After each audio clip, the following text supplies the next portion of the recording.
My name's Hilary Salt. I'm an actuary. I think I've been asked to chair tonight in case there are any statistical punch-ups that I need to referee in.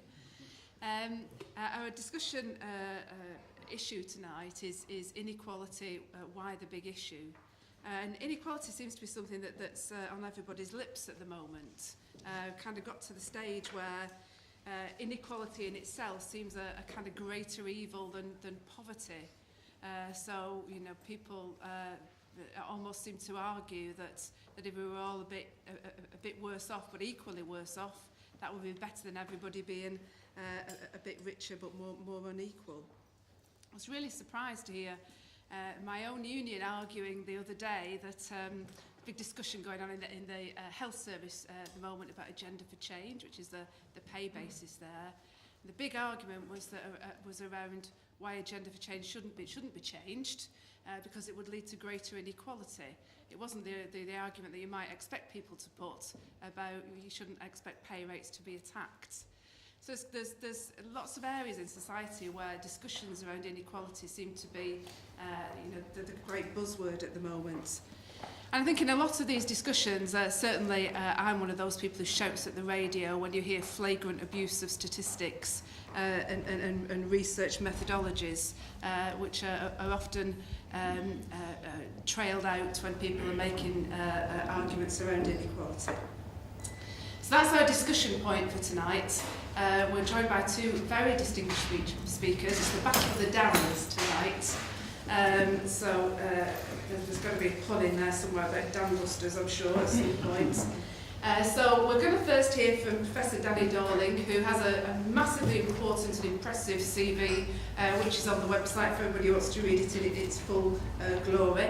I'm going to give you the very, very edited highlights. Professor of Human Geography at University of Sheffield, and prolific author, including our 3 books, which are available at discounted prices on your way out tonight if you've not bought them on your way in.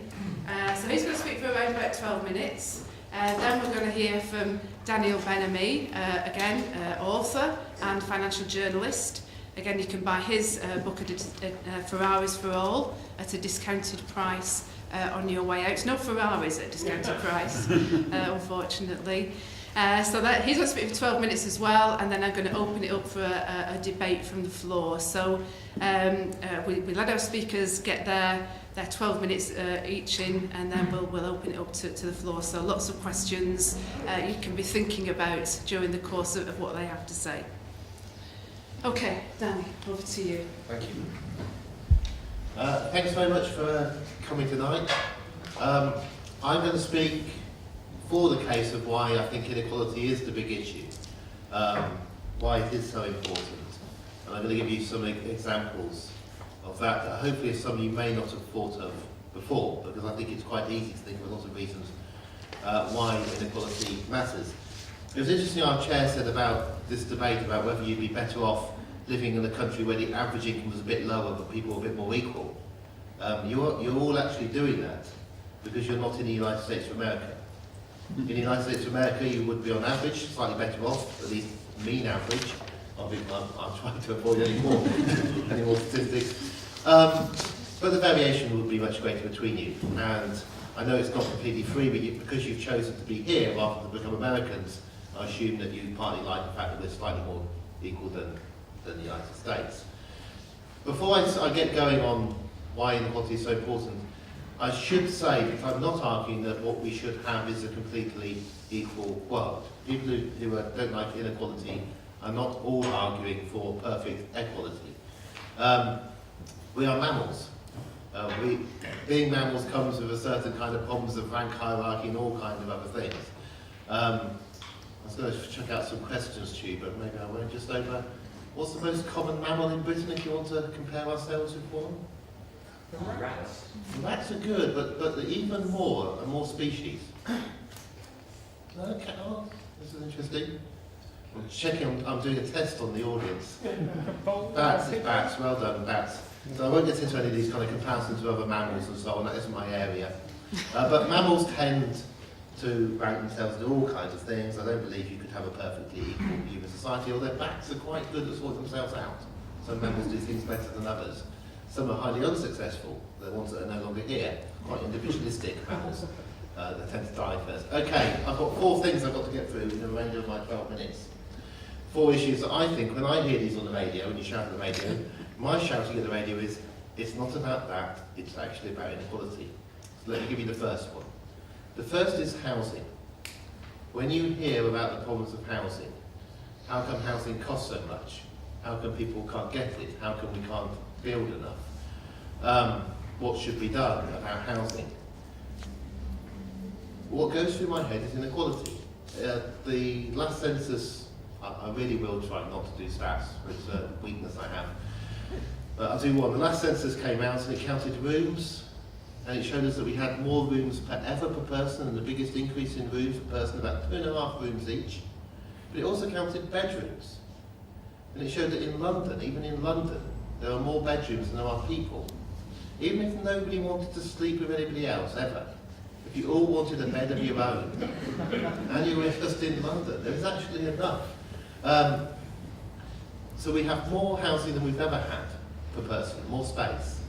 But we have incredible house prices. Why? Because we've got increased income and wealth inequality.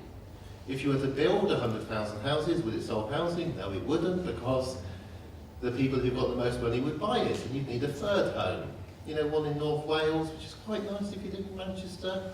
You know, what about one in Scotland next, and so on. And the only thing that stops you having 2 or 3 or 4 houses is, well, maybe your self-control, but it's the fact you can't actually afford to. So greater inequality creates you problems with things like housing. Education. Education is my second one. When you look at things like house prices and try to work out what is it that's causing these house prices to rise and why they're high, you find out it's location. It's not actually that that property is particularly nice, it's location. When you look at that, what is this about location? It's partly about being as far away as you can be from poor people. That's what increases the price of a house. But it's particularly things like schools. And as you become more unequal with income and with wealth, you suddenly find that the schools become more differentiated. And it becomes much more important than when I was a child not to be going to those kinds of schools. And that's inefficient. That ends up with people spending a huge amount of their money trying to get away from schools. And also, lots of people then opting out of the state system, which is the normal system in most of Europe, and spending their money to try to protect their children in a private school. We spend a quarter of all our secondary education spending on private education. No other OECD country apart from Chile that does that. And I think it's an inevitability of rising inequality. So when you hear about problems of schools and universities and access and standards and so on, I think you're really seeing that. If you contrast it with the period from 1920 to the 1970s, where we became more equal by income and by wealth, I think, we could probably argue about this, education got much, much better for most people. At the end, we got to all go, most of us, to a school with everybody else. That you could only have got to by rising income equality, by people becoming more and more similar to each other. So you didn't have to have different schools for different social classes, which is what we'd had up until the 60s and 70s.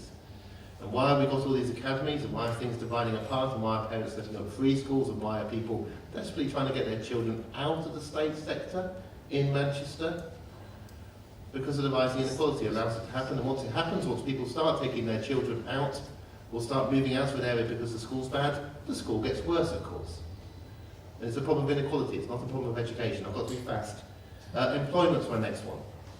The differentiation between these schools, of course, ends up with children then thinking, well, I should have a very high-paid job because I've gone to a good school. It's the problem about having good schools. You just want all schools to be okay, and for children to learn that average is fine, but I'll try not to get myself into it. You don't all have to be excellent, it just devalues the word excellent. But employment is another problem we have. If you look at the top 10% of people in employment and compare them with what they were getting in the 70s, you find that if you take a doctor, a general practitioner, in today's money they got about £50,000 a year to be a general practitioner in the 70s. It's actually a much harder job in the 70s. There were fewer general practitioners. People were iller. You had to go out in your pyjamas overnight and do your own visits and so on. Now you're looking at a salary of over 100,000 for a GP. And that inflation in salaries at the top is typical. I've worked out in a paper for IPPR that if you could bring the top 10% back to where they were, still the top 10%, you can employ everybody unemployed under 25 in the country on £7 an hour full-time 10 times over. Rising inequality in incomes creates mass unemployment because it makes it too expensive. And lastly, health. I'm trying to give you arguments which are not many of the arguments that are given about inequality. And inequality, I do think, does make people sick and so on, and make people feel angry, but I'm not going to try and defend that. There are simple things that go wrong when you're more unequal in terms of inequality. One problem is that in a more unequal society, your medical staff, particularly the well-paid medical staff, the consultants and the dentists and the doctors, don't want to live near the people who are ill. Because everybody else being paid the same amount of them doesn't live near the people who are ill. So why should they live near the people who are ill? And I don't mean just 10 miles away or 20 miles away. If you look at the map of doctors across Britain, you'll see we have this inverse care law, which is very strong, where most of our doctors are in the south of England, and most of our illness is in the north of England. And it isn't doctors being callous, they're just trying to live where they grew up, where they know other people. But in a more equal country, in a normal OECD country, you're much more mixed, and you don't have that kind of differences between areas where people who are earning £100,000 feel out of place if they don't live in the home counties. So what I'm trying to say is, if you think that doctors help with making people better, part of the reason that health inequalities in Britain are so high are that you're drawing away your medical staff from the areas where you need them. Now you might think, because of the NHS, surely the NHS makes sure we've got doctors in the right place. It partly makes sure that the wage bill is made fairly fair, but the North ends up hiring an enormous number of nurses and less doctors and so on. All of these things, and I challenge you to think of more. I suspect, other than the fortunes of football clubs, that's the only thing that people have got me on so far. So here's a challenge. Like, it doesn't explain Bradford City losing 5-0. But other than, although you can argue, of course, that Bradford went down economically anyway. Other than football clubs, if you come up with a major, so a significant social issue in Britain, I'm willing to have a go to try to say why underlying it are problems of income and wealth inequality. I'll have a go doing that. Of course, it won't be the answer to everything, but it's actually not that hard to do. What do we do about it? What should we do about it to end on? You need to bring it down. Two parts of inequality. One is income, one is wealth. The brilliant thing about bringing it down is it actually saves you money. Here's a policy that doesn't cost anything. You need incomes at the top to stop going up. I mean, going down a little bit would be helpful, but at least stop going up. That saves money. It's a policy, not many policies actually save money. That happened in the 1930s, it happened in the 1940s and 50s. There's all kinds of ways in which you can get it to happen. You need incomes at the top to stop going up. People can't do it on their own. They can't voluntarily decide to do it. Everybody else doesn't follow them. It requires some coordination. And secondly, you need some kind of wealth tax, because the wealth inequalities will last for centuries if you don't do something about it. And my favourite wealth taxes involve land, because you can't hide your land and your buildings. Thank you very much.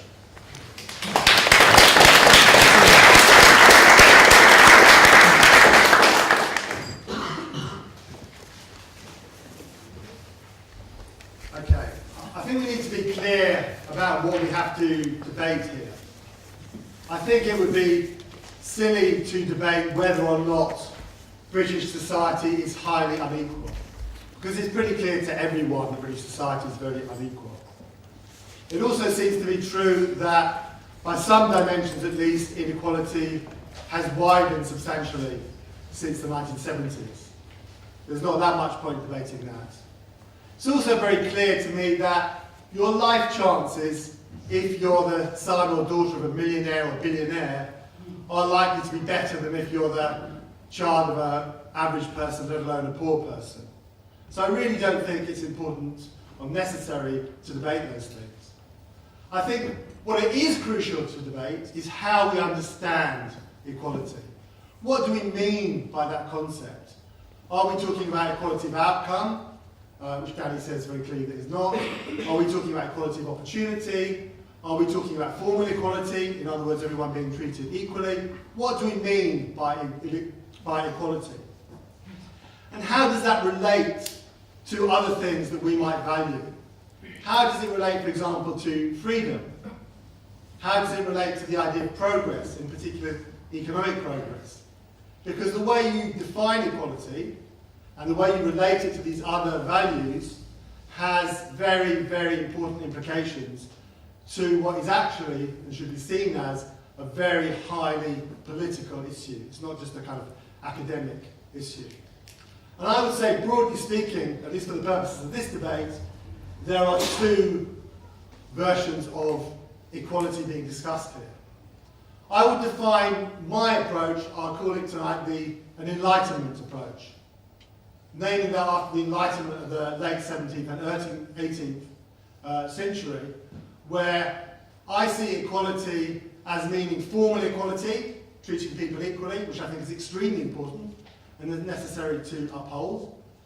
I believe in equality in the sense of realising the full human potential, and for me, equality has to be linked to the values of freedom. And when I say freedom, I don't just mean civil liberties like freedom of speech, although that's very important.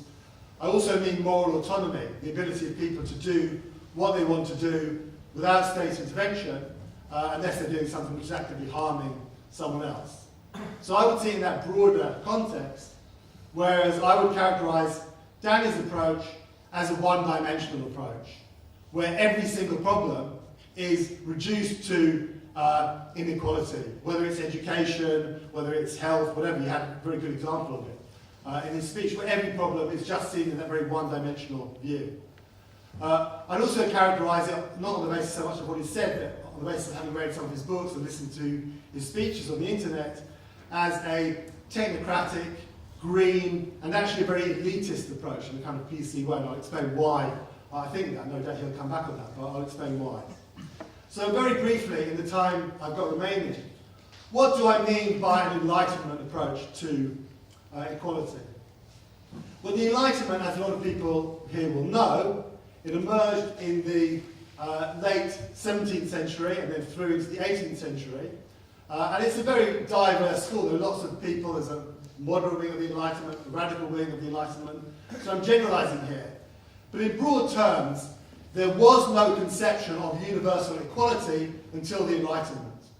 If you try to have a debate about equality in the 14th, 13th, 12th century or before, and you used equality in the sense of a universal humanity, they literally wouldn't understand you. It literally would have been inconceivable to them. Whereas in the Enlightenment, that's a very, very important feature of it, was that the idea of a universal humanity and universal equality on some kind of fundamental level first came to the fore. It didn't exist beforehand, and it came to exist then. And it was very, very closely related to ideas of moral autonomy and freedom and so on. I haven't got time to go into details, but a famous formulation of this is in the American Declaration of Independence of 1776, where the Americans had just fought a bloody anti-colonial war to get rid of Britain, to fight for their freedom, and they famously declared, "We hold these truths to be self-evident, that all men are created equal," a very famous historical affirmation of equality. And then later on, they related that to, the following passage, the right to life, liberty, and the pursuit of happiness. And that's the kind of classic Enlightenment formulation, where the concept of equality is linked to the concept of progress more generally, and in particular to freedom. Now, some people might say, well, look at the founding fathers, some of them were slave owners, they talked about all men are created equal, what about women? I would say, even taking that into account, it was a massive, massive step forward compared to what you had before. Before the Enlightenment, you had no concept of universal equality. It emerged in the Enlightenment. As it happens, it's quite a radical formulation compared to what most people think today as well. So it was a real, more in advance of a lot of today's thinkers in many respects as well. But there were many more radical formulations of Enlightenment thought. It was the Enlightenment, I would argue, which led to the French Revolution, which famously affirmed the need for liberty, equality and fraternity. Again, another formulation that links those things together. The French Revolution famously followed by something that Danny mentions in one of his books, A Vindication of the Rights of Women by Mary Wollstonecraft, who was a British Enlightenment writer. And very much the idea of women's equality very much came initially from the Enlightenment. It didn't exist before the Enlightenment, it emerged out of the Enlightenment. Now this might seem really historical to all of you, but to me it's absolutely relevant to the contemporary discussion as well. Because I would say when we look at the contemporary discussion of equality, we must very much relate it to the importance of freedom, of moral autonomy, of human potential, and I would argue very strongly material progress too. If you look at the one-dimensional view of equality, or more precisely inequality, the most charitable things you can say about it is that it does try to fit everything into this inequality box. And strictly speaking, it's not even an argument for equality. Strictly speaking, all that is being said is that Britain should be a little bit less unequal, a little bit more like the Nordic countries, a little bit more like Japan. So the most charitable thing you can say about it is that it betrays very, very low horizons about what human beings can achieve. But unfortunately, it's much worse than that. Because when you don't have the kind of concept of freedom, you let yourself open to all sorts of potentially authoritarian kind of moves. So I haven't got time to go into it in any detail, but when you accept the kind of anti-consumerist perspective, which Danny very much does in his books, where you kind of say, oh my God, isn't it terrible that there's all this mass air travel, all these people are driving, all these people are eating cars and, eating meat and eating far too much fish, then the conclusions, it seems to me, that you draw from that, and people like David Cameron and Ed Miliband who accept this view, draw from it, is what we need to do is to interfere in people's lives, control what they do, and it's all being done in the name of curbing inequality. Thank you.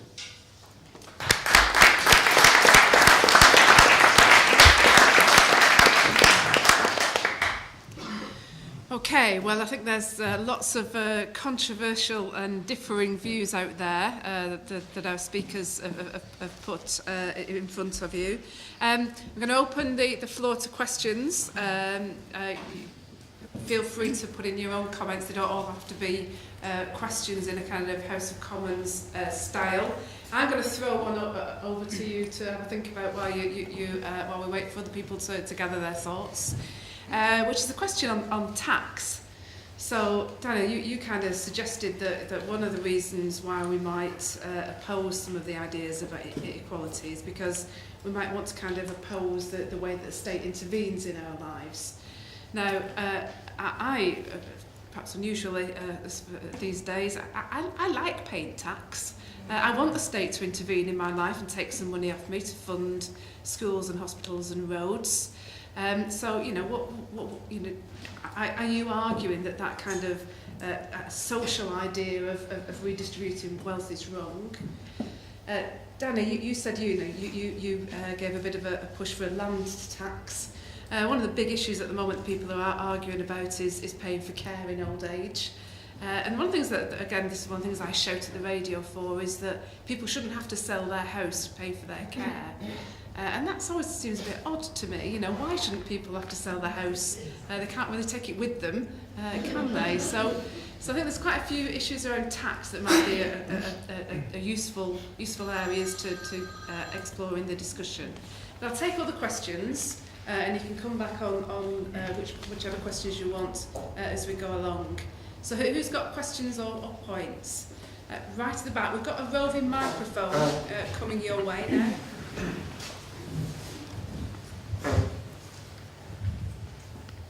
Thanks very much. I enjoyed both discussions. I wondered if the panellists could say a little bit more about a couple of issues, really linked partly to the tax question you raised. Two things we haven't heard from the panel. We haven't heard the C word, corporations, and we haven't heard the G word, globalisation. And I'd like to add those factors into your discussion in terms of how they impact on equality and inequality, and also how they impact in terms of freedom, because some of the discussions seem to be fairly sort of sector-centred or person-centred. So I'd like to open up that as an additional factor, the politics of corporations and how that impacts on power. Okay, thank you. Other questions? Here. Question for Danny. I was quite surprised that you seem to be having quite a consumerist approach to equality, arguing that more equality means more money for people. Am I misreading your position? Because I thought you counterposed more equality to more growth, and you prefer less growth and more equality. Just wondering where you stood on the whole sort of consumerism idea. Other questions? Over here.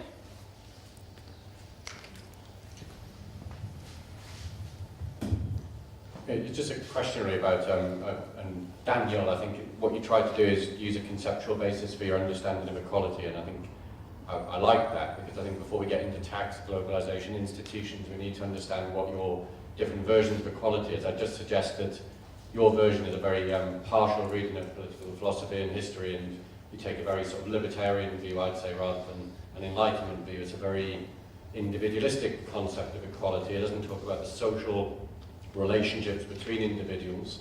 I think it'd be useful to understand your notions of equality of opportunity, whether you believe the Enlightenment idea is that we're all born equal. Of course we're not. What do we do? Because we're not born equal at all. We're born into different social relations. So people like Rawls, for example, where do they come into your understanding of equality? And I'm just quite interested in that, because it seems a very, very individualistic idea of equality. Essentially, it seems to me your argument is that we should be free to make as much money as we like and forget about social relations and inequalities. I might be wrong, I've not read your book, so you can correct me perhaps. Thank you. Take one more question, then I'll take the speakers to come back at the front here. I'm Peruvian, and Peru is a highly unequal country.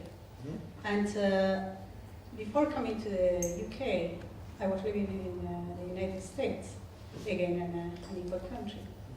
And when I came here, I was struck by seeing the levels of inequality that I see in the society. When I compare the US to the UK, and I take your point on freedom, something that's really shocking to me is how tolerant the British population is with regards to inequality, and how they accept the inequalities as part of their culture, their life, and as is something that has to be. So I don't see really the enlightenment that you talk about. I totally agree with the enlightenment in terms of economics and growth and so on, but I don't see at all, and this is from my outsider's point of view, an enlightenment in terms of freedom of thinking and of reacting against the situation of inequality in this country. Start off, yes? Yeah, do you want to do that? You can probably use this one. Okay. Okay, let's try and do some sort of orders. Enlightenment's really interesting.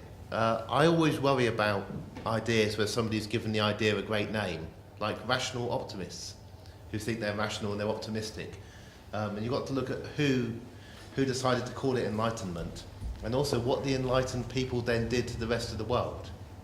It wasn't the first time that people thought about equality, I don't think. The most sustainable civilization was the one that Captain Cook and his friends helped disrupt when he turned up there. So I won't go any further into this, but I think the multidimensional view is a very Eurocentric view of the world. People have lived in ways that were more equal. They had to. Small hunter-gatherer tribes really couldn't exist with great inequality in the past, let alone other systems. But let's go through some of the... And I also happen to think a little bit more equality makes you more free to do all kinds of things. Choose where you want to live, what job you want to do, how you can be educated, who you can actually mix with and marry. So for me, greater equality is partly about greater freedom. And I think if the word freedom was defined better, that would help. What do you actually mean by being free? Somebody complained about the word corporation not being used. I heard the word corporation being used, I shouldn't say this, but a university meeting yesterday, where somebody described student volunteering as university corporate social responsibility, CSR. And maybe I'm getting old, because these kind of things took me aback. I won't say any more about that. Tax, I mentioned tax simply because at the moment, things that you suggest that actually make money and don't cost money are more likely to be seen as possible in the way we are. I don't like our degree of income inequality, partly because it then produces a huge welfare bill that makes people feel bad for getting money. But I won't go on that. Equality and economic prosperity, and the question from the man behind the camera. There are arguments that say that more equal countries can be more productive, but it isn't necessarily true. The USA is very productive, and so is Germany. Germany's pretty equal, the USA is pretty unequal. What I think is easier to argue is that if we all have to use a little bit less in the future, it's far easier to contemplate using a little bit less, flying a little bit less, driving our cars a little bit less, if we know that the people at the top are not doing it a little bit more. I mean, I think you can just see that, you can work that one out yourselves. But there is a problem, I think there is a problem of people arguing for greater equality appearing to be pretty elitist. They tend to be doing it often from a fairly comfortable situation. And that is difficult. And the anti-elitist argument would say you're taking away people's chances at the bottom of making it big, of winning the lottery, of becoming a successful footballer. You know, you want greater equality, but what you're really doing is holding people down. And I think the important thing there is just how rare it is to make it big from the bottom. 97% of people in the very top of US society, the top tiny income bracket, are not pop stars or sports stars. They're accountants and similar kinds of jobs. And they didn't have parents who were working class either. So inequality doesn't create you enormous freedom by a chance of going from the very bottom to the very top. That just isn't what happens. In more equal societies, more people go from the bottom to the top, and from the top to the bottom, because it's not so frightening for your kids to go from the top to the bottom, because it's not such a big jump. So you don't have to force your child to become an accountant if you're rich, and that's greater freedom, not having to do those kinds of jobs. Not there's anything wrong with accountancy. You're an actuary. No. Yes. It's my father-in-law's an accountant. All of the questions have been very, very big in scope, and I can't answer all of them in a short time, so I'll try and pick on some in particular, maybe come back on some later on. And I'm trying to write a book on equality, so hopefully answer all of them in the book, which might come out in a few years' time. But first of all, the question you asked about the enlightenment view, or what I characterise as the enlightenment view. I'm certainly not suggesting my view is the mainstream view. I think my view is very, very unfashionable at the moment. I mean, I think it's right, clearly, otherwise I wouldn't have argued it. But I don't think it's the mainstream view. I think Danny's view, again, I don't think it means it's right, but his is very much the mainstream view. And very explicitly, Ed Miliband and David Cameron have endorsed the view being put forward by Danny Dorling. That doesn't mean it's right or wrong, but it is very clearly the mainstream view now. It's a therapeutic view. It says, isn't it terrible, society's falling apart, it's disintegrating, everyone's mentally ill in one way or another. What we need to do is to take measures to keep society together. And that is one reason why it's so authoritarian as well, because it's so frightened about social fragmentation and disintegration. On your question on the enlightenment view, which again is huge, completely legitimately huge question. I did write a review recently which went a lot into John Rawls, so I won't mention him here, but you can look it up on my website. But I did come across an interesting formulation on freedom, and I'll quote it, just one sentence. Liberty consists in the freedom to do everything which injures no one else. So you're free to do whatever you want, as long as you don't injure no one else. Now that might seem like a kind of Thatcherite, free market definition of freedom. Actually, it comes from the Declaration of the Rights of Man, 1789, from the French Revolution. So, as I made very clear, when I was talking about freedom, I was fundamentally talking about moral autonomy, but to me, freedom of speech, freedom of movement, freedom of assembly. All of these things are very fundamental. All of them, in fact, are under threat in Britain today in lots of different ways. So if you just focus on inequality, you miss the very strong attacks on freedom in British society today. Globalisation, another big topic I haven't really got a chance to talk about. But it is really worth noting, I mean, I said I wouldn't go into statistics in detail in my introduction.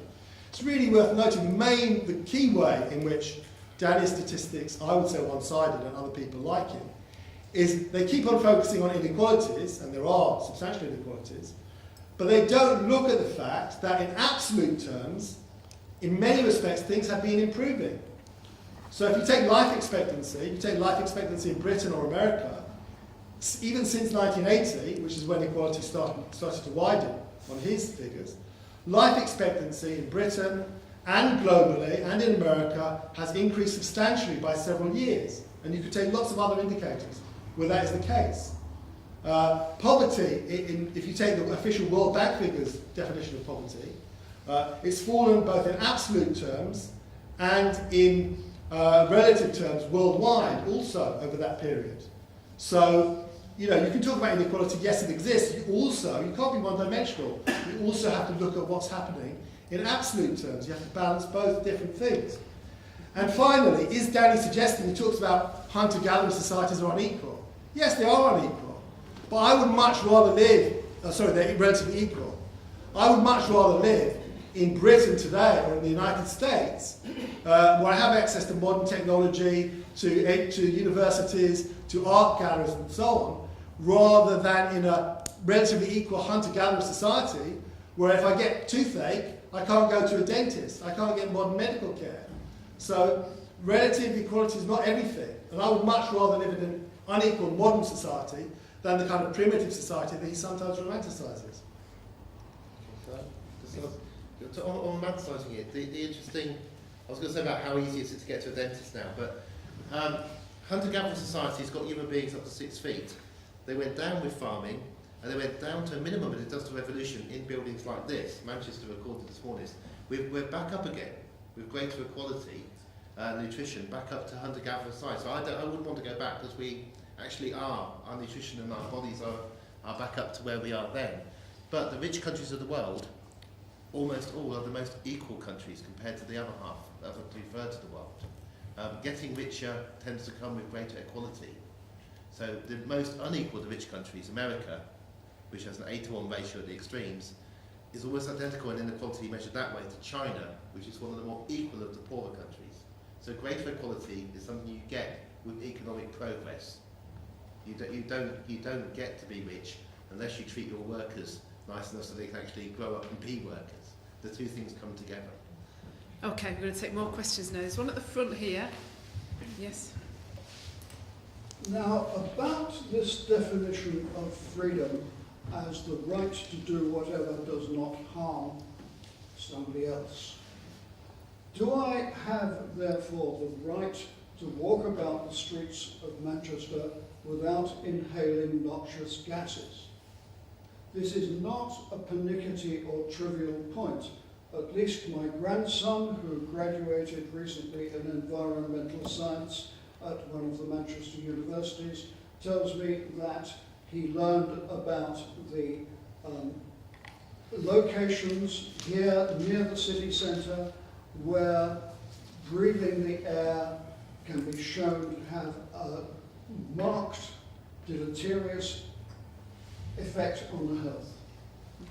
You are an advocate, I believe, sir, of the right to continue flying. I am a native of the town of Hounslow, near Heathrow Airport. I can remember when that airport did not exist, and I experienced before I left it the intense, constant annoyance of aircraft noise, and I'm sure everybody here is aware of the peculiarly noxious effect of aircraft emissions, not only of carbon but of other substances, particularly emitted at the heights where they are going. I think that you will find your activity much more restricted than you thought if you adhere to the principle that you must not harm anybody else. There's a rather complex series of discussions that we need about that. Thank you. Right at the back. Lots of people want to speak now, so I assume, yeah, many of you. About 100 odd years ago, there was a socialist whose name escapes me, but there's a lot of industrial disputes and stuff, and he was asked, well, what is it, what do you want? And he said, I think I've got the quote right, our demands most modest are, we only want the earth. And I just wonder what has gone wrong, that 100 or so years later, we have sort of left-wing thought, the cutting edge of left-wing thought, saying, live within your means, be more frugal. It seems that something's sort of gone strangely wrong there. And I don't think it's entirely just to do with materialism. I think what you see as well is this happens around in part of government, where they say, well, you shouldn't focus on GDP, gross domestic product. We need to focus more on GWB, general well-being, the happiness agenda of the government. This is very much mainstream, Danny. It's not radical at all. It's very much part of mainstream politics. But I think what's different from this, when they talk about well-being, they don't mean the pursuit of happiness, sort of happiness by engaging in the external world and making the world how you plan to sort of work on it and achieve your ambitions. It's more about accepting your lot, feeling better within your head, which is totally different from how it was meant. And just a final point, I don't think we have time to, I think it would make a great subject for a future salon on this, what the speaker before me mentioned about freedom. And I think for me, what has changed massively, is that I agree with Daniel, that the harem principle is crucial in this. You should be free to do what you want, unless it harms someone. I think what Mills, who sort of came up with that, what he couldn't have foreseen, is the massive expansion of the harem principle, so that virtually anything now is cast to be harmful to you. A heated debate is harmful to your self-esteem. Being told that your argument is rubbish is going to make you traumatised, so we can't have robust debate anymore. I think that's maybe something for a future one, Simon. There's a hand, oh yes there. Okay, thanks. Thanks very much to the speakers and all the other comments. Could I just ask one question before I follow it up, please, from Danny, that whether or not you would agree with the practical suggestions that Danny is making, that we need some redistribution of money to help people in the country. Given all the other points that you make, I could agree with a lot, but I would like to know whether you actually agree with some of the practical points that you were making. And then to sort of just take it more generally, I think one of the major issues that we'll be faced with in this coming century, it's been pointed out by the New Economics Foundation in several papers, is the issue of sharing work and how that can be done. Because as a psychologist, and the research that I've done in this area, work is fundamental to human well-being, and people need access to work, and this is going to be fundamental to how we distribute work in the coming century, and we won't do it without the operation of the state playing a major role. Okay, thank you. Thank you. To the back.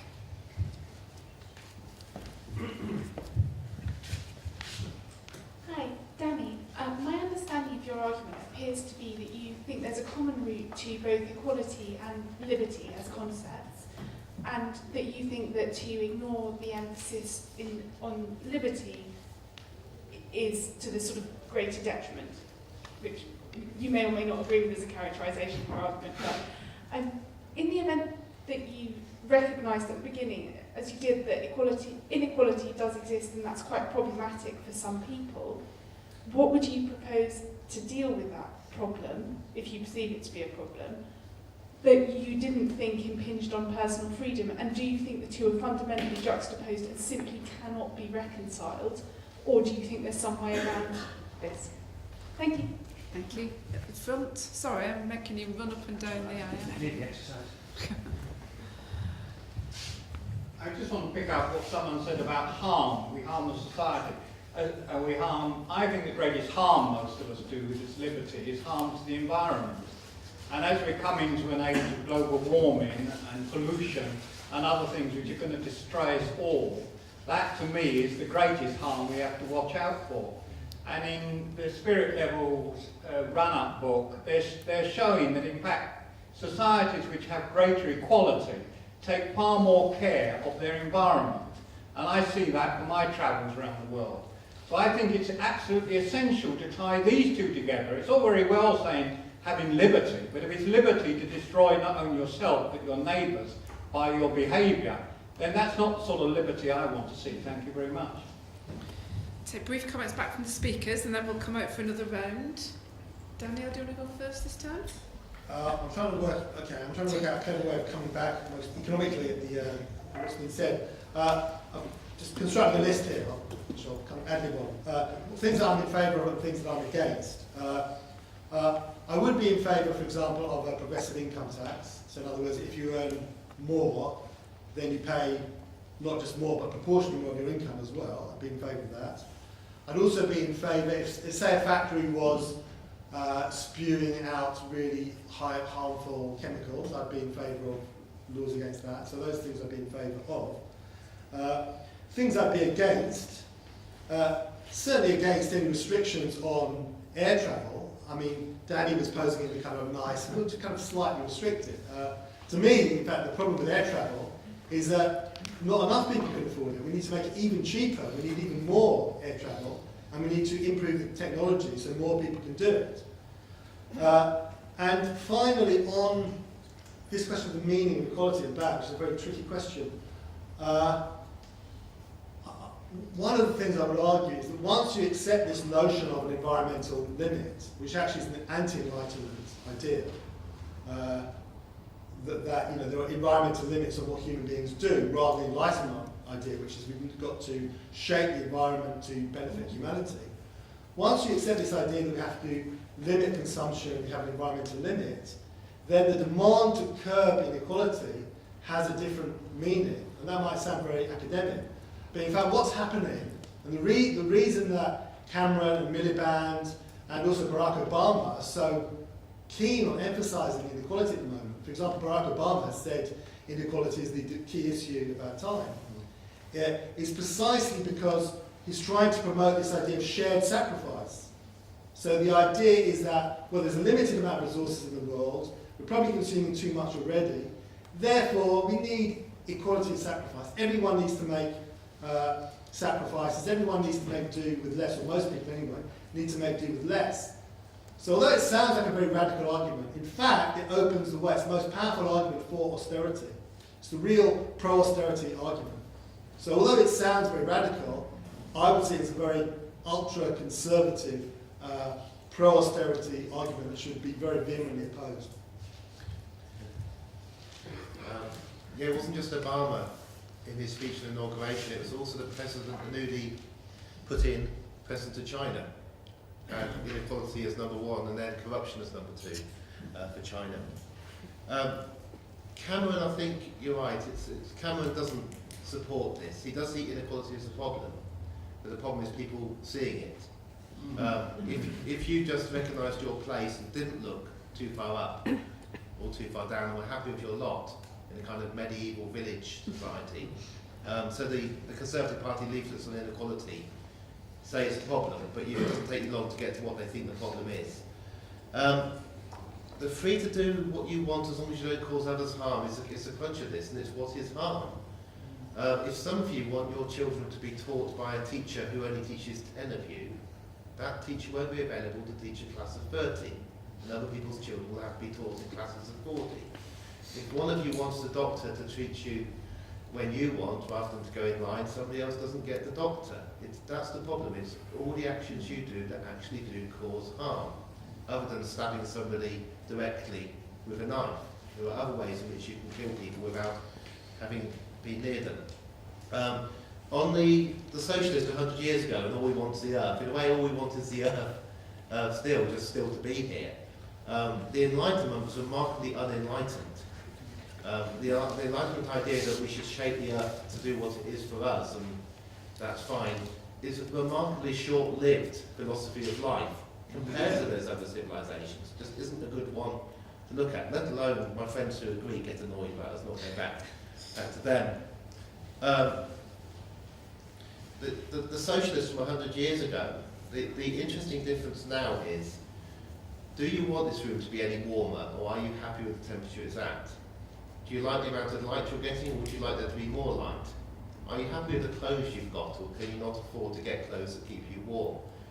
We have, although we don't show it out well enough, we actually have enough to get by now, and the first time we've had enough to get by for a very long time. There are more cars in this country which are not driven because the household doesn't have a spare person who can drive an H17 or whatever. There are people who need cars.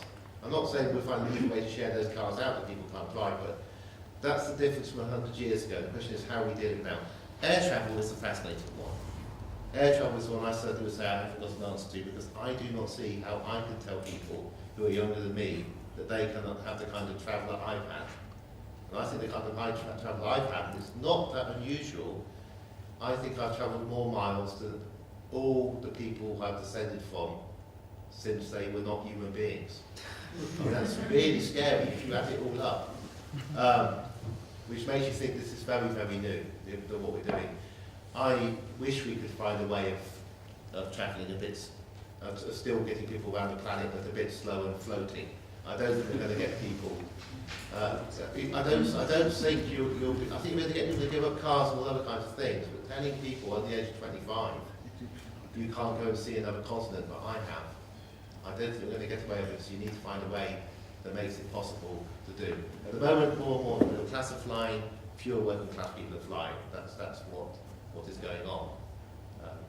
And seeing other places. Yeah, I can't see a way out of that. I'll shut with that.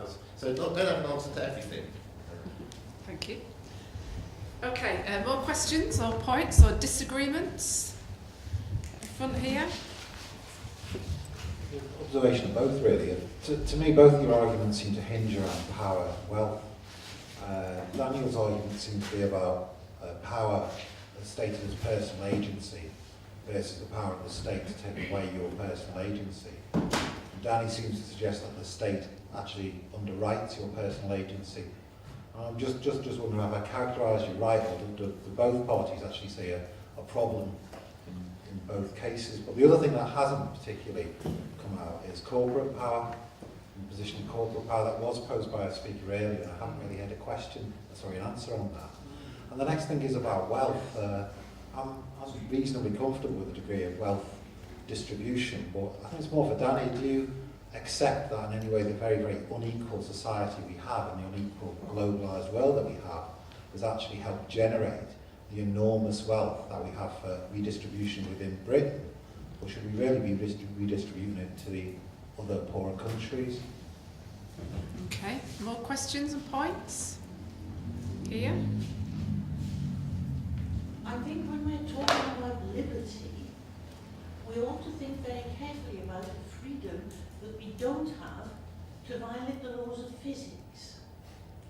Because what sinks Daniel's view of our shaping the world for people to be happy in is the second law of thermodynamics. Other questions and points? At the back?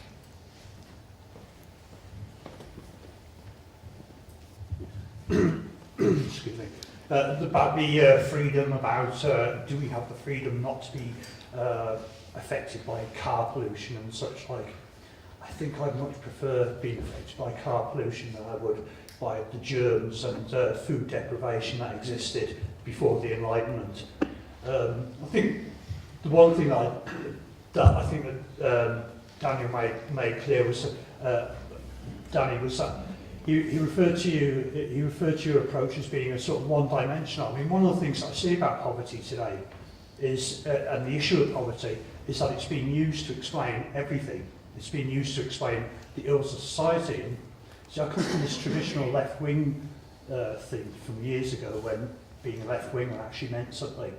And they looked at poverty not as being something which you could explain everything. They looked at poverty as being a part of a bigger problem, and that was the system as itself.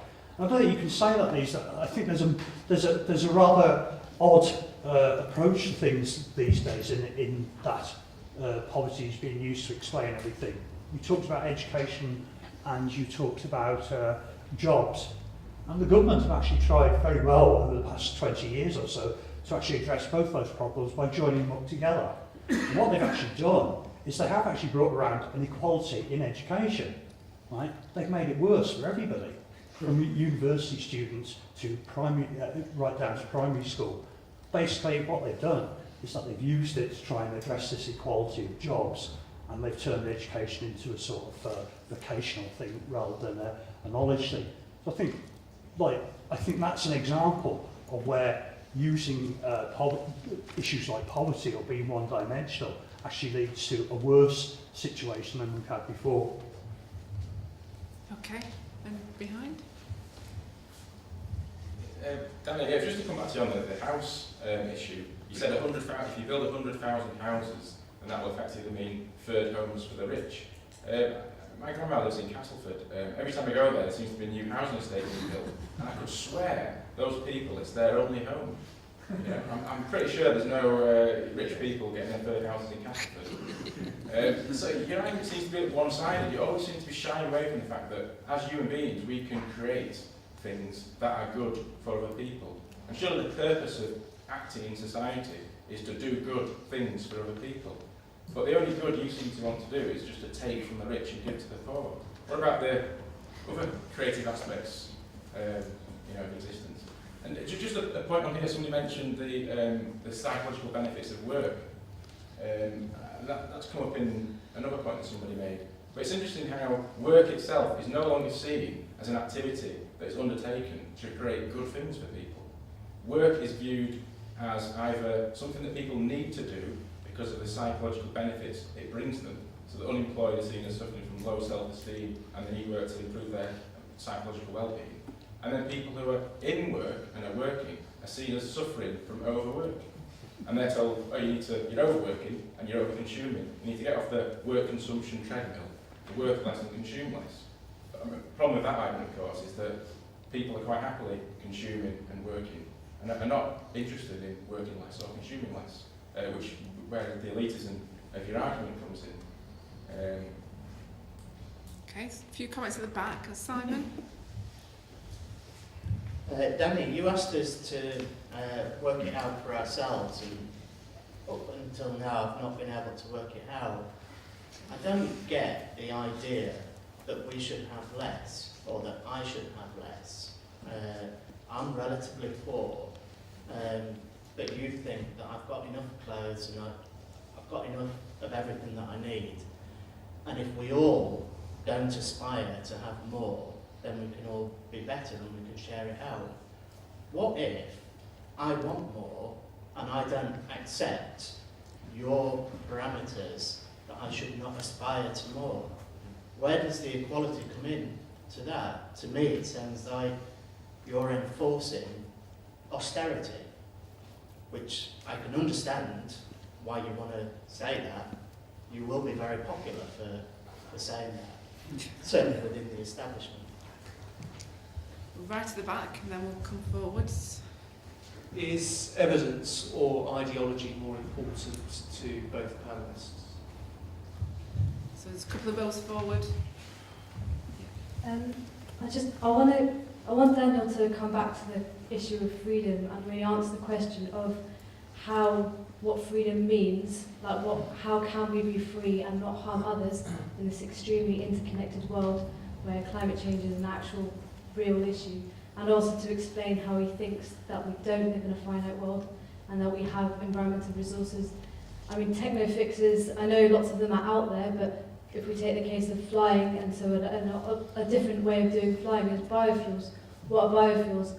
Massive plantations of coconut oil in Indonesia that wipe out all of the rainforest in that area, which is incredibly important for diversity. I mean, explain to me how you think we don't live in a finite world. and how we can deal with the environmental problems of today. And thirdly, this idea of wanting more, this idea of progress, is a cultural idea, and perhaps we need to think wider about what makes us happy, and perhaps inequality is something that makes us unhappy, and perhaps we need to, I totally don't want to say to anyone who doesn't feel like they have enough that you shouldn't have more, but at the same time I want us to all understand that we live in a society where we've had a dominant idea of going forward and progress, and that's not necessarily what human beings need to live happily together. Okay, at the front here.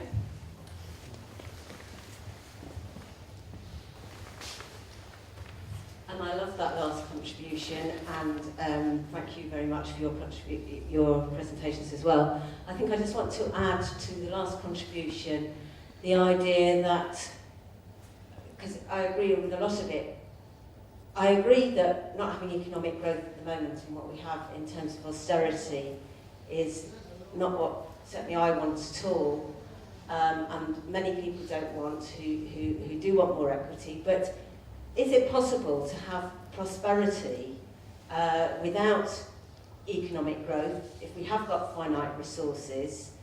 I think the question about the aeroplanes is sort of very pertinent in terms of thinking about mindset change. You know, is it that we all want endless accumulation, or is that something that an army of psychologists within corporations convince us that we want? There may be another way of looking at this. Okay, in the middle. Yeah.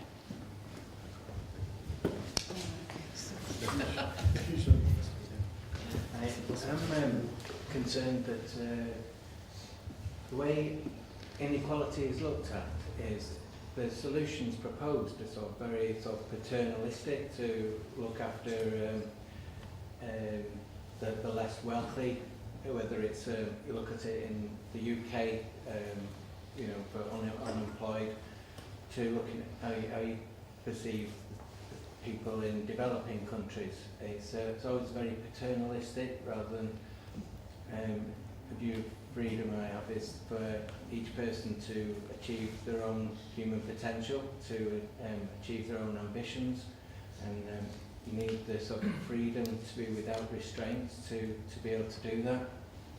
I'm just concerned over that many discussions about consumption and the sort of advocates of sustainable development are very tend to be very anti-growth, and it seems that it's funny that people who advocate limits on growth are often very wealthy, like Zach Goldsmith or Al Gore or Prince Charles. It's coming from the top down, telling us all to want less. And to me, like how you overcome the recession, you know, is through economic growth and development, and no one's talking about economic growth and development. And I think there's a sort of lowering of aspiration of what human potential is, that a few of the questions are getting down to talking about limits, and I think limits are very at the forefront of environmentalist minds, but that leads to a sort of closure of the imagination of what we can achieve by human ingenuity. Like with the Industrial Revolution, we found that more could be produced with less. You know, Malthus said 300 years ago, I think, that in 50 years food would run out, but it's been proved wrong time and time again as each decade has gone by. The world can be fed with a growing population, and I think that a growing population is a good thing.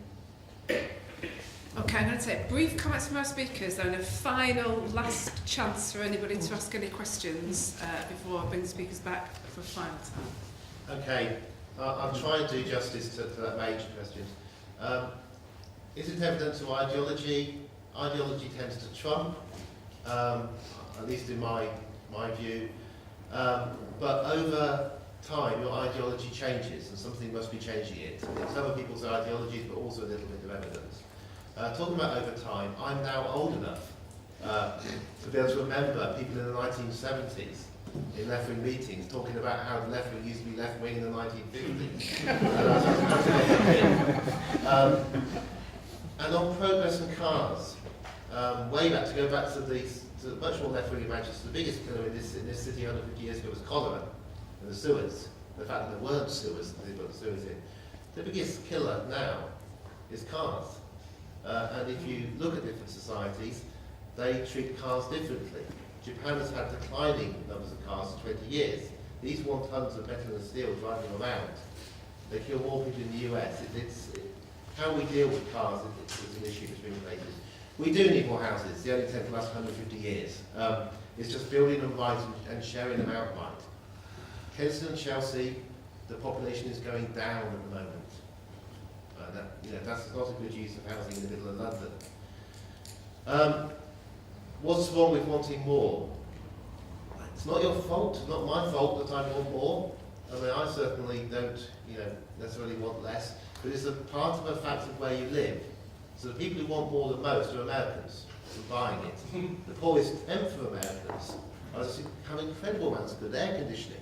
You just look at what's in their houses, the poorest tenth of Americans. Whereas if you go to other countries, you'll find that people actually don't appear to want us less, do take Friday afternoon off. The Netherlands and New Zealand are my favourite countries. People quietly taking Friday afternoon off and consuming less. Prosperity with outgrowth is Japan for 20 years. The only reason it's not the highest life expectancy in the world is because of the tsunami, and it will be again in a year's time. Hong Kong is at the moment. Somebody wants to talk about corporations. I still see corporations as being a kind of front for people at the very top, aware of them getting limited liability, but still the top 1%. I'm not particularly interested in dealing with things at the bottom of society. I should end on this, it's clear. I think you can make things much, much better by simply worrying about and controlling the people at the very top, the top 1%. In a way that we worried about controlling kings and queens in the past. Those countries which have controlled their top 1%, so that they have, say, 8 times average wage rather than 16 times it, do much better. I'm only worried about curtailing the excesses of the top 1%. Everything else seems from what I call the evidence, but I'll accept it my ideology, that everything else seems to fall into line when you rein in the top 1%. They're still the top 1%, but they just don't take so very much. And then everybody else can get on with building the houses in the right place, making sure the schools work and so on. Because you're not trying to do it all with such a smaller amount of money with so little political power, because this small group at the top are controlling so many things and paying people to tell them how useful they are. So that that gospel for someone thinks he's good. Because what do you tell somebody who's very rich who's there with you? It's a problem. So it's always been about constraining the people at the top. When you do it well, your society does well. When you let the top get away and get more wealth and more power, that tends to end up with a cycle going downwards. So what we're failing to do in Britain is to control our top 1% and get them to be a more normal top 1% and not be quite as greedy as we've allowed them to be. And we fail to do it because we think if we let them be free, we'll be able to get more stuff ourselves. And that isn't what's happened to people in America. And it isn't. They've gone into debt to do it. They don't really, really have it. And it doesn't really make people that happy. Thank you.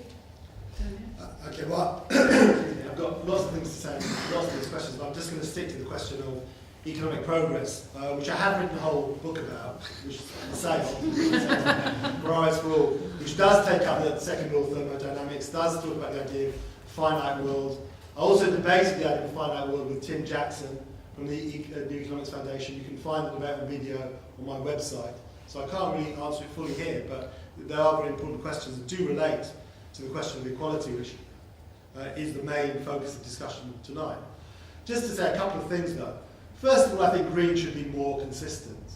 You have Greens for years and years and years saying, look at these idiot consumers, they consume so much, they're duped by advertising and big business, we need to consume less, economic growth is a problem. But if that's your worldview, then you should welcome the recession. In fact, you should want more recession and more austerity. Be consistent. That is completely consistent with your worldview. So stand up and say it. rather than be mealy-mouthed about it. As it happens, if you look at the world over the past 200 years or so, during the period of modern economic growth, it's made tremendous strides forward, and it's made those strides forward precisely because it's taken up the Enlightenment view. It's taken the view, at least until the 1970s, the mainstream view was what we need to do is to control nature, to reshape nature, to benefit humanity. And if there are environmental problems, the way to tackle them is not to hold back and consume less, but to use technological fixes, which are so derided by Greens, use technology, use our human ingenuity to solve those problems. And it's precisely as a result of that that our lives have improved so much. I mean, Danny seems to think it's more or less the same living in some kind of hunter-gatherer community and living in contemporary America or Britain. I would much rather live in a society where even the poorest 10% have air conditioning. What a fantastic step forward that is. Can you imagine living somewhere like Las Vegas, say, or Singapore, without air conditioning? A fantastic step forward. Or just to finish with one statistic, you know, the average global life expectancy in 1800 was about 30. Now it's about 70. I mean, that's just one statistic. But it shows the incredible steps forward that we have made during the period of modern economic growth from, roughly speaking, 1800 to the present day.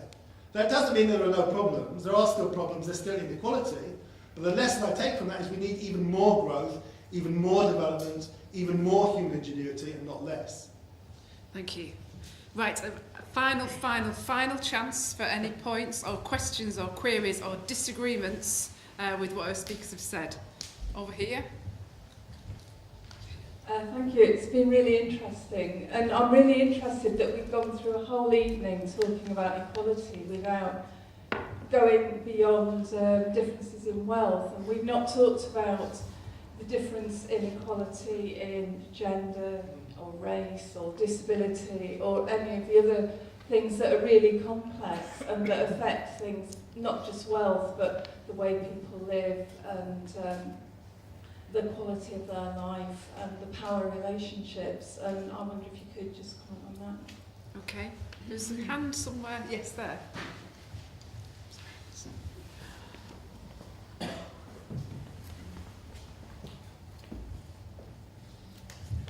I was glad that Daniel, in his introduction, raised some sort of fundamental principles, because I think underpinning the discussion is the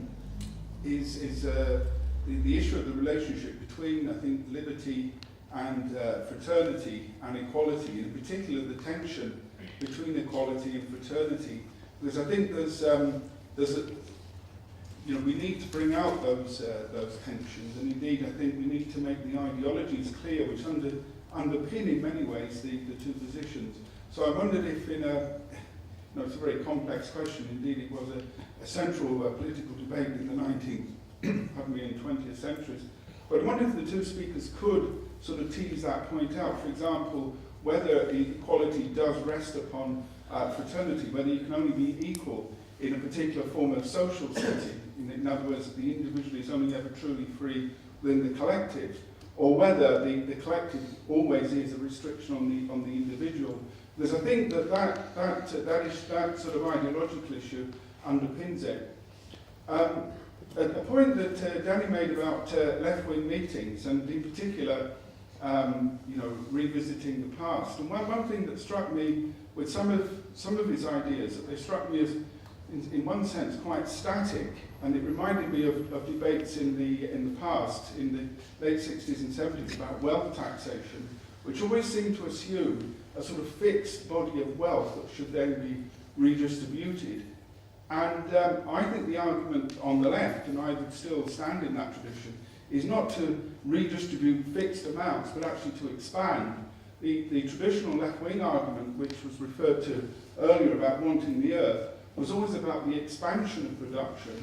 Indeed, one of the major justifications for socialism historically was always that it would expand production to enable greater wealth to be produced, not, in a sense, a sort of a rationing mechanism.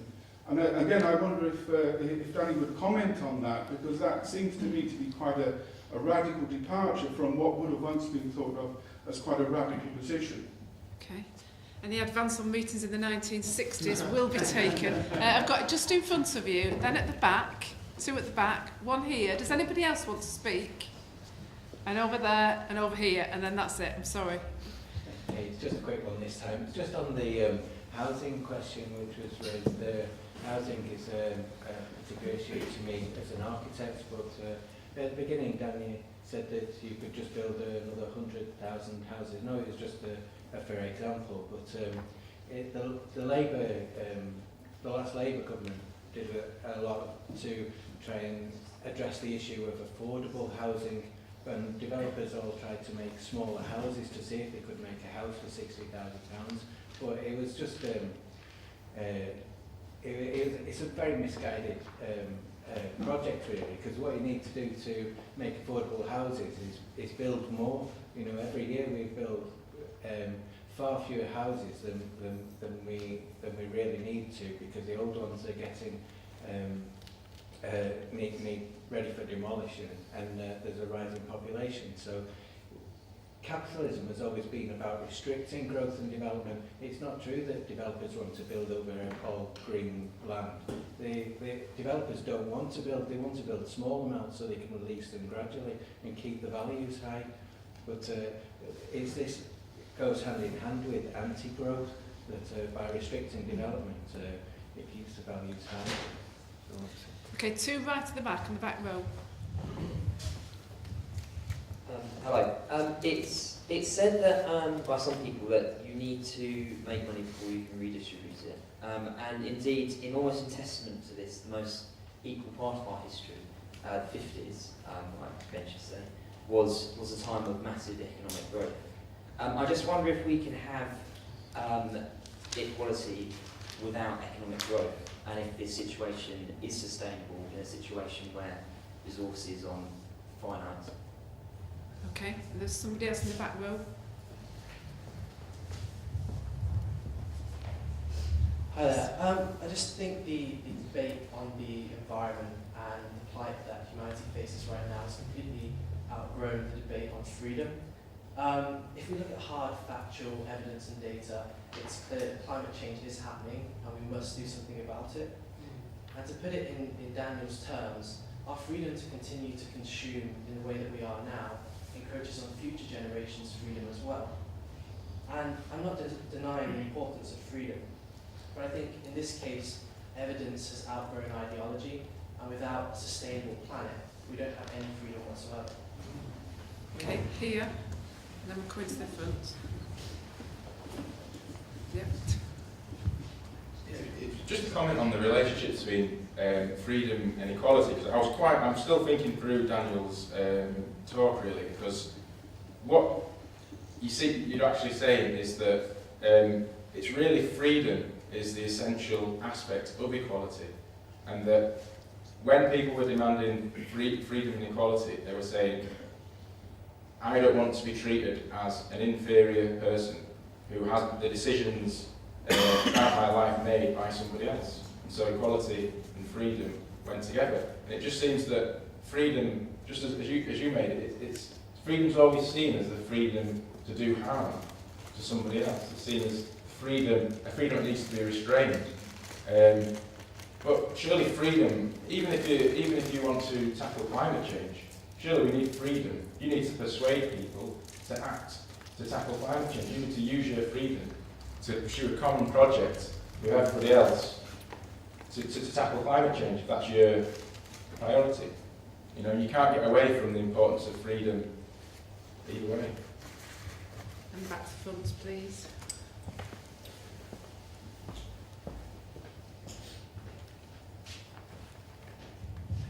Thank you. I think both of you said that you're in favour of progressive taxation of one sort or another, and I'd be just interested to hear how you would formulate the argument for an effective wealth tax, since even inheritance tax is rather fiercely resisted and seems to just run counter to what's popular discourse, because I think that a very powerful, a really, really strong wealth tax is absolutely essential, because otherwise the levels of inequality that we've built up just are going to be entrenched for future generations. Okay, thank you everybody. Danny, let's go first. Okay, so yes, we didn't talk about other equalities than we should have. I agree with Daniel that Enlightenment thinking did kind of come to an end in popularity in around about 1970-71. I happen to think that's a good thing, and many good things began to happen as a result of that. The best one of which is that human population growth began to slow at almost exactly that date. And the only thing that I can put strongly down to why that happened was feminism became so successful then. And that hasn't been noticed as one of the reasons why Enlightenment thinking, which was all men, largely men, became unpopular in the 1970s and has carried on to be unpopular. Is the collective always a limit on the individual? More altruistic groups tend to do better than more selfish groups, but within altruistic groups, sadly, more selfish individuals tend to do better. So the collective doesn't tend to stop you, and you will still get to the top. I'm in favour of a lot of kinds of growth, but growth doesn't involve carbon if you can. So more music, but not more vinyl, more books, but less printed. There's all kinds of growth you can have, which doesn't require more trees, if you like. The house building, I can say this now as you kind of lost your right to reply. I would actually happily go for 100 or even 200,000 houses a year, what they did in the 50s and 60s. The reason I would go for it isn't because we need the houses. You can see why I'm saying it now. We have 1% of the world's adults, but only 0.5% of the world's children. I think there are going to be more people here in 30 years' time, and they're going to need housing. But I won't say any more about that. We should partly look at that you can live through recession. Japan has had 2 lost decades. It is possible. In the tsunami, they had to turn the power stations off. That meant turning the advertising audience off in Tokyo. There are ways to deal with these. Wealth tax, how you would actually do it. Whoever came up with the council tax band was a genius. You know, your band is A, B, C, D, E, F, whatever, because they left all the rest of the alphabet. The way to get the wealth tax in isn't to bring it in on probably worth 2 million, because then you get the sob stories. All you do is you carry on up to Z. In fact, you only got to go to N if you double it at the moment. And you just have a wealth tax which is proportional like an income tax, and use those letters. And then the person above you, you might feel a bit sad. Simon Jenkins is the person who complains. I think he owns 3 houses. Simon Jenkins doesn't like the wealth tax. But if you knew that the person who had a £60 million house would pay more than you, you wouldn't feel quite so bad about paying it. So campaign to get the council tax extended upwards. The Welsh have done it. They've added 1 more band already. Sadly, there aren't that many properties in Wales worth that much. But you know, if people in Manchester argue for it, there's a few footballers who'd have to pay, and most of the extra money would come from people in London. Yes. Well, you also, the problem is you need it not to be a local wealth tax. You do need a redistribution of money across the country. You cannot raise enough money locally in the places that need the money. You'll get what happened in America, which is people moving away from the cities and away from where there are schools. So you're the elderly being low taxed and society dying in the middle. Thank you. Daniel?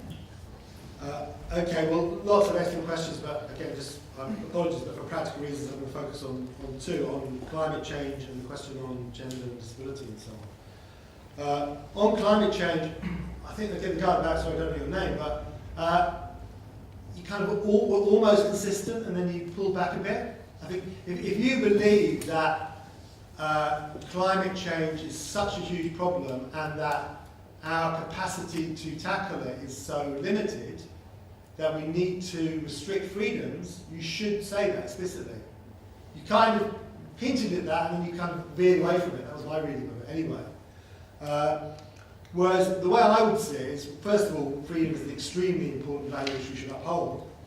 And as it happens, the way to tackle climate change, and I think to an extent it is a problem, but the way to tackle it is not to consume less, it's not to have less economic growth, it's to have more technological development, more resources, and to use our ingenuity to solve the problem. And I think it's quite a manageable problem if we use our imagination and ingenuity to do it. If we just say, oh God, let's just consume less and let's put our central heating down, that's not the way to solve it at all. So that's from that question. On the question of, if I remember correctly, gender, race and disability at the front, I think the principles I outlined at the beginning are actually applicable in most of those cases. I think disability, for reasons I explained, is a little bit different. Because I would very much uphold the idea that the Enlightenment was a huge breakthrough in human thought, that we could do with relearning a lot of those Enlightenment values, and they were universal values. They were not Eurocentric values, they were universal values. So if you take what I put forward to begin with, which was to say we need to realise the full human potential, we need to respect people's autonomy, then that applies, and also we should support formal equality. That applies completely to women, that applies completely to black people or other migrants. They should, first of all, be treated equally. In the same case, they should have the same treatment as everyone else. And they should have enough resources and autonomy for their full potential to be realised. I think the case of disability is slightly different because if people have a physical disability, then if anything, they probably need more resources, they need extra resources, like ramps and so on, extra machinery to help them to deal with their disability. If anything, they need even more. We need more resources to help them to deal with that, for them to realise their full potential. So I think realising the full human potential is completely central to Enlightenment thought. It's really something that we need to revitalise today. It's very, very unpopular. As I said to you in the beginning, it's not something I see as popular in British society. It's the kind of pessimistic, misanthropic, anti-Enlightenment views which are really popular at the moment. We should really start kicking back against them. Thank you. We're going to thank our speakers formally in a moment. Let me just say three things first, if I may. The first is, please don't forget to buy our speakers' books at a discounted price on your way out. Simon also has a stack of leaflets for the salon, and if anybody has cafes or workplaces or anywhere else that they can distribute leaflets, then please take a big handful away with you to do that. Thirdly, just to mention the next salon discussion, which is on the 20th of March, and it's on fracking, and the second dash for gas, which is at the Shakespeare pub at the top of Market Street that people may be familiar with. On that note, can we thank our speakers?